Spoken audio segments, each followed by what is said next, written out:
talk going back and forth with the 49ers championship game. Do you expect any chippiness in this game? I just know that this game is going to be about two good teams, coming in here and having a good game. I got a lot of respect for the guys over there and Coach Shanahan and his coaches. There's a lot of good players on the San Francisco 49ers. Some of the best players in the world over there. So, this is a 2023, right? And it's not 2022.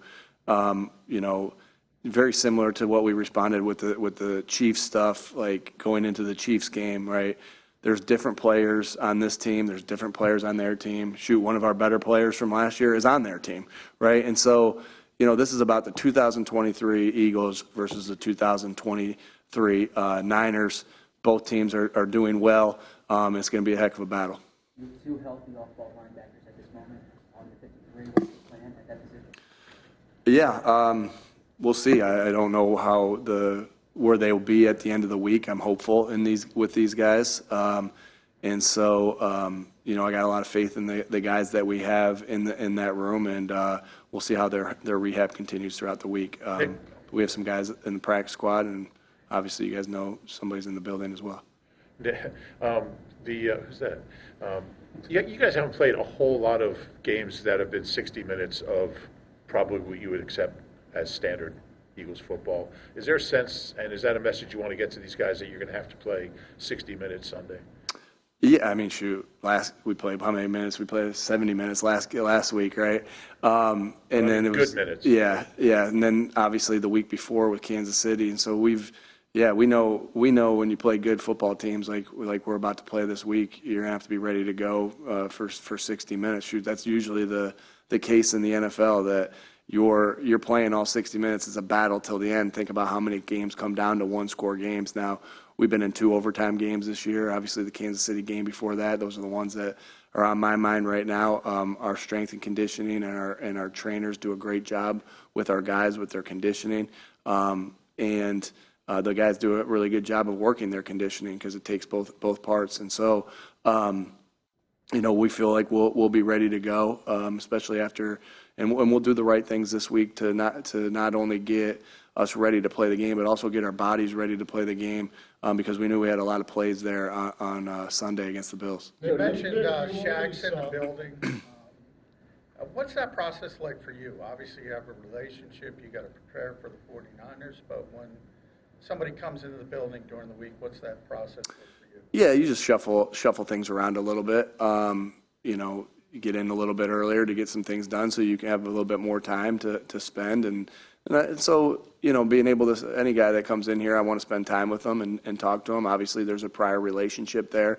I was close with him when we were in Indy. I just thought you can learn so much from good players. So, and just think about how he, went about how he attacked the day, and also, how he saw the game as an offensive coach. That was always a good perspective talking to him. And I just had so much respect for him. So it was good to just be able to catch up with him and relive some memories, but also just talk about a little bit about what this building's like. If it just comes down to you only saw Brock Purdy for the first quarter in the NFC Championship game. What are you seeing that's different about him this year, or not? Yeah, I think he's a winner, and that goes back to I obviously played with his college coach and a bunch of guys that were on that staff. We were all at Mount Union together, and they've been talking about this guy for a long time. I mean, he led them to the Fiesta Bowl, and then so he's a winner, and he just continues to win. So I think you saw that, last year leading up, all last year, and then also what he's doing this year. And so I think he's got good athleticism. I think he knows where to go with the football in a timely fashion, and I think he's accurate going there. And those are the things you want in a quarterback. And so hats off to him that he's continued, and Kyle and their staff of, putting him in good positions and continuing to develop this guy. And I just think the guy's a winner, and I got a lot of respect for him, and you can see that on tape. Hey, Nick, with Shaq, did he pass his physical, and are you confident that you guys are going to be able to stop. Yeah, I don't even know all that. Yeah, I just got a chance to talk to him this morning, and I probably wouldn't give you that information either way. But yeah, I don't know where we are with all that. I know he's meeting with some of the coaches right now. I got to meet with them, and we'll see with all the other stuff. If it comes down to his decision, what's your pitch? Shoot, yeah, good question. All I'll ever do is just be honest with them and tell them what the situation is here, what the situation is in this building.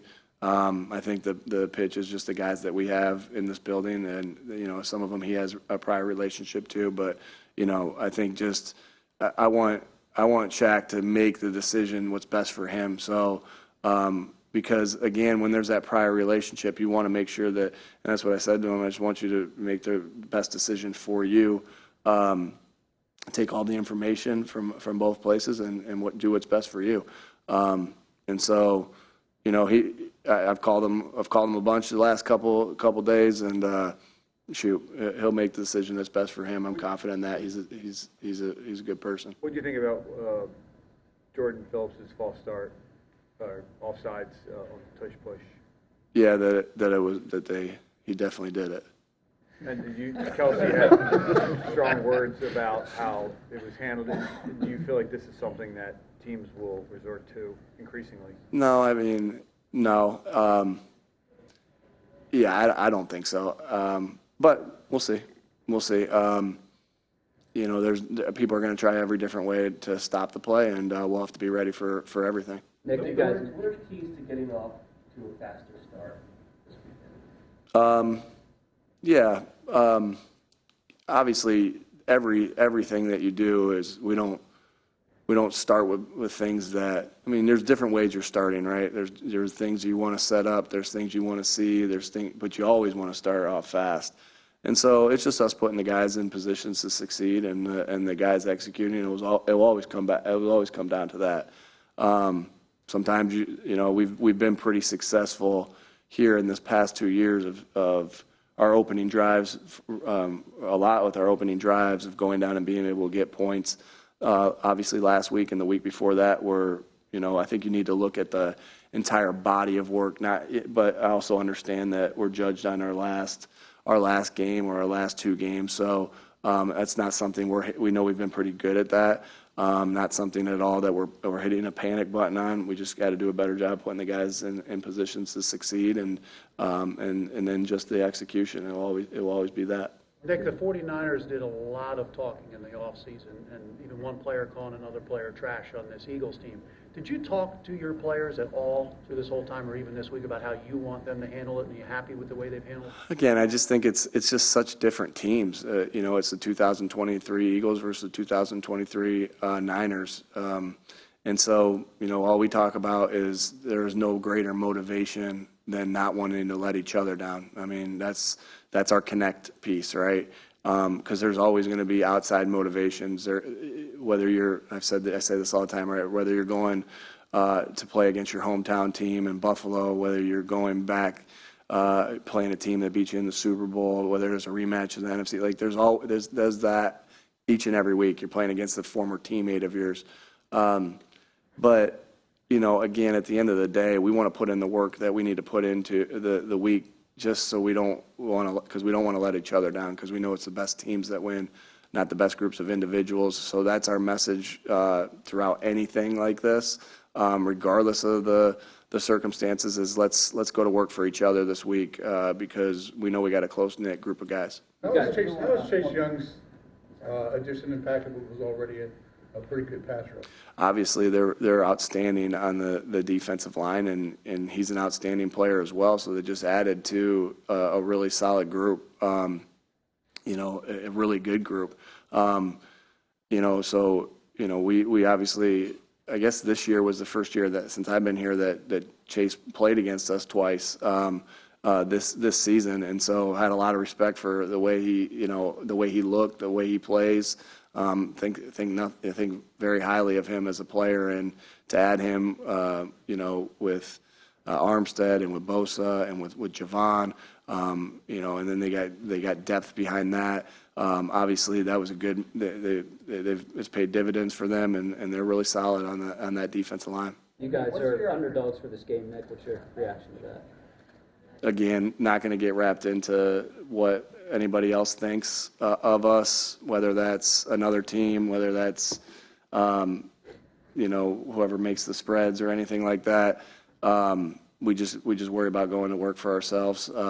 But, I think going into last year and the year before that, no one really thought we would be any good. And I think that it's okay. It's okay to be the underdog. This city, I said on the radio the other day, like before I ever stepped foot in the city, all I knew about this city was Rocky versus Apollo Creed, and the city plays the underdog well. Nick, what's your view on point differential, and is that a data point that you value? No, because there's different things you do to win each and every game, and there's times that you do different things that at the end of games you're just trying to preserve the win, or you're trying to really take the other team out. Like there's all these different ways to say it. Like we just got to find ways to win football games. And I think over the body of the year that you get something out of it. But at the end of the day, the stats I'm really looking at are the turnover differential and the explosive play differential. If you do a good job on those, the better you do in those is probably, goes and correlates to the point differential. So we really focus on those two statistics, and we need to make a jump on especially the turnovers. So we're working to do that. Our players are working to do that. But I think that correlates to your question. It's just a stat that I don't look at quite as much as the other one. Locker room's open, and we'll do a couple more in here. As far as Dallas Goedert goes, he wasn't put on IR, so maybe the expectation is he comes back against Dallas. But is his rehab progressing maybe to the point where he could, I know you don't like to put a timeline on it, but could he potentially be in play for Sunday? Yeah, we'll see. Obviously, I need to be around him today, be on the field with him. And today's even a walkthrough, so, obviously won't get all that I need from that, but, we'll see. Yeah, we'll see how that goes. I can't answer that quite yet just because, so much time, so many things have to happen and before that. As somebody who's built offenses, designed plays, what makes Kyle so good at it? Yeah, he's been really good for a long time at this, and I think he does a really good job as I watch, meshing his system together, and there's things that look alike that one thing looks like this, and then it's a play action pass, or it's a shot, or it's a run, and they all marry together really good. I think you've always seen that his quarterbacks play well, and I think you also see that I always admire how his receivers play. You can see he has a background in receiver play. I've obviously know a couple guys. Julio I'll let Julio say what he feels about him, but I know he has a lot of respect for him, and you see that. Pierre Garçon played for him, and Pierre had some of it that I know, and I know Pierre had some of his best years with him, so I always admire that as well. But he's an outstanding coach, outstanding. The other thing is, like, I look at myself. I grew up going to football practices. I'm sure he did the same, and he's been around this sport for a long time. So, and so just a ton of respect for him and the job he's done and continues to do over there. I can ask a lighthearted Shaq Leonard question. It's been a few decades or a few years since you recruited. How are you as a recruiter? I don't know. I don't know. It's been a few decades, actually. Yeah, I don't know. I just always try to tell them the positives about our place, and and it's not all that different than connecting with your own teammates, where you find common things that you have in common, and you talk to them about it. So I don't know. I don't know if I'd be cut out for the college game of recruiting. I don't know how good I am. We'll see.